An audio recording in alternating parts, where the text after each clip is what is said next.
ബഹുമാനപ്പെട്ട ജിബ്രീൽ അലൈഹിസ്സലാമിനോട് ഒരിക്കൽ പ്രവാചകൻ ചോദിക്കുന്നുണ്ട്, ജിബ്രീലെ നിന്റെ വയസ്സെത്രയാണ്? ജിബ്രീൽ അലൈഹിസ്സലാം ഉടനെ പറയുകയാണ്, യാ റസൂലല്ലാഹ്, എന്റെ വയസ്സ് എനിക്ക് ക്ലിപ്തപ്പെടുത്താൻ പറ്റുന്നില്ല റസൂലേ.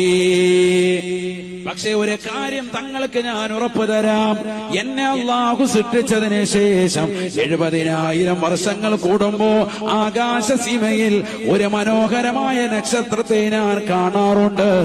72,000 പ്രാവശ്യം ഞാൻ എന്റെ കണ്ണുകൾ കൊണ്ട് കണ്ടുപോയി എന്ന് ജിബ്രീൽ എന്നോട് പറഞ്ഞു വന്ന് നബിയുനാ റസൂലുള്ളാഹി. അല്ലാഹുവിന്റെ റസൂൽ ഉടനെ ജിബ്രീൽ അലൈഹിസ്സലാമിനോട് പറഞ്ഞു അത്രേ, അനദാകൽ കൗകബു യാ ജിബ്രീൽ,